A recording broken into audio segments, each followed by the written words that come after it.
Box solution ચેનલમાં આપનું હાર્દિક સ્વાગત છે।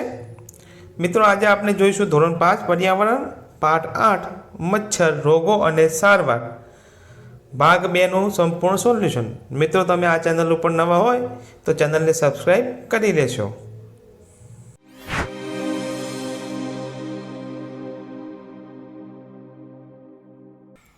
પ્રશ્ન 1, નીચેના પ્રશ્નોના જવાબ લખો।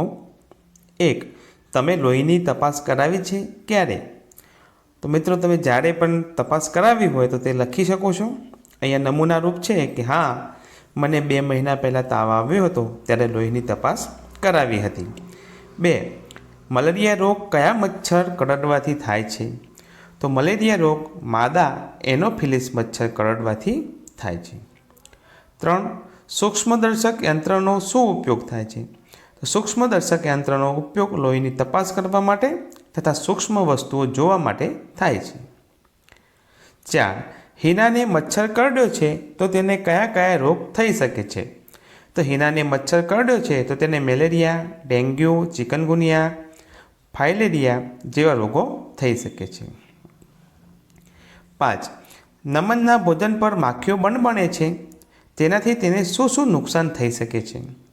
તો નમનનું ભોજન ગંદુ અને દૂષિત થશે। આવો રોગ ખાવાથી નમન બીમાર પડી શકે છે। તેને ટાઇફોઇડ, મરડો, ઉલટી, કોલેરા અને ડાયરિયા જેવા રોગ થવાની સંભાવના છે।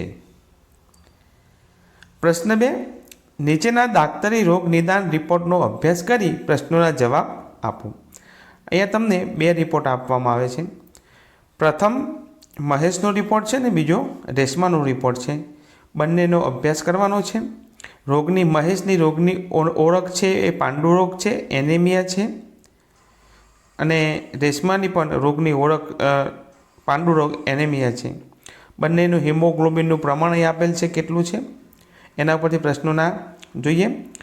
1, રેશમામાં હિમોગ્લોબિનનું પ્રમાણ કેટલું છે? તો જોઈ શકો છો રેશમામાં હિમોગ્લોબિનનું પ્રમાણ 13 gm/dl છે।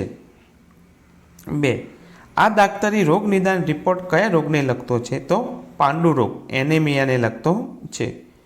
મહેશ અને રેશમાના રિપોર્ટમાં કોનું હિમોગ્લોબિન સામાન્ય સ્થિતિમાં છે? તો રેશમાનું।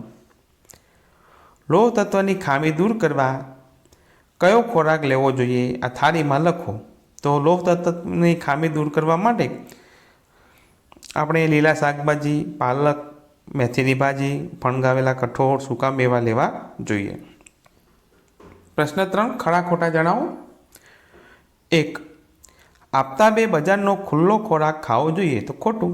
2, મલેરિયા રોગ એડિસ મચ્છર કરડવાથી થાય છે તો ખોટું। 3, પાંડુ રોગ લોહ તત્વની ઉણપથી થાય છે તો સાચું છે। 4, સમીરામાં 11.9 gm/dl હિમોગ્લોબિન છે તો તે સામાન્ય સ્થિતિમાં છે તો ખોટું। 5, પોરા એટલે 12 મચ્છર તો સાચું છે। પ્રશ્ન 4, તમે કે તમારા પરિવારમાં કે ગામમાં છેલ્લા 6 મહિનામાં કોઈ બીમાર પડ્યું હોય તો તેના આધારે નીચેની વિગત લખો। આ પણ તમારે તમારી રીતે તમારા ગામમાં કે તમારા ઘરમાં કોઈ બીમાર વ્યક્તિ થયું હોય તેના વિશે તમે લખી શકો છો। અહીંયા વ્યક્તિનું નામ રમેશભાઈ છે, બીમારીનું નામ ટાઇફોઇડ થયેલ, ઉપયોગમાં લીધેલી દવા પેરાસિટામોલ ઇન્જેક્શન અથવા એના સિવાય બીજી અન્ય દવાઓ, લક્ષણો શું છે તો તાવ આવવો, ઉલટી ઉપકા થવા, પેટ દુખવું, કરેલ દેશી ઉપચાર ઘરો તુલસીનો ઉકાળો, લીંબુ પાણી, સારવાર દરમિયાન લીધેલ કાળજી તો ઉકાળેલું પાણી પીવું, હળવો ખોરાક લેવો, તળેલી તથા ભારે ખોરાક લેવો નહીં। પ્રશ્ન 5, અહીંયા કોરોના વાયરસ, મલેરિયા, ડેન્ગ્યુથી બચવાના ઉપાયોનું ચિત્ર દોરો અથવા ચોંટાડો।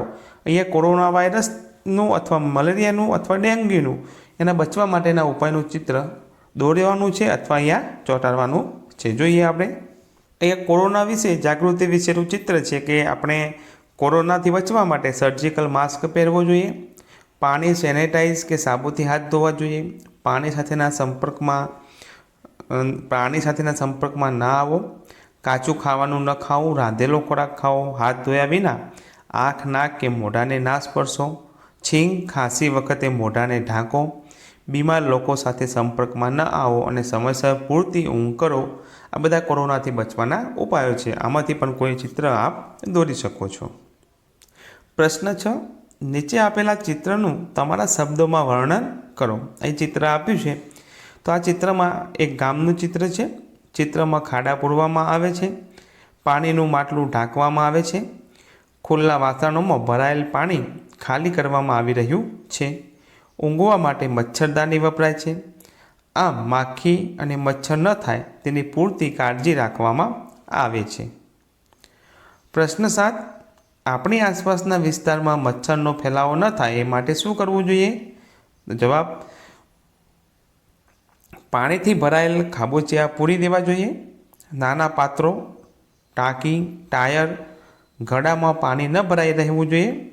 દવાઓનો છંટકાવ કરવો જોઈએ. જાહેર જાગૃતિના પોસ્ટર બનાવી અને લગાવવા જોઈએ. પ્રશ્ન 8. મહેશ અને સુરેશ ચાલતા ચાલતા જતા હતા.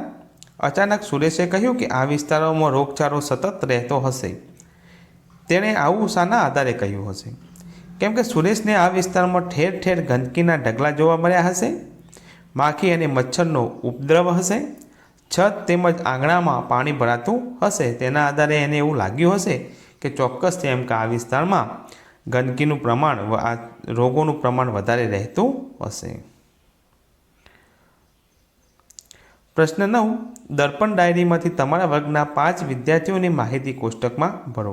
અહીંયા આપણે નમૂનારૂપ વિદ્યાર્થીઓની માહિતી ભરી છે. તમે તમારા વર્ગના કોઈપણ 5 વિદ્યાર્થી લઈ એનું વજન, ઊંચાઈ અને એના આધારે BMI કરી શકો છો.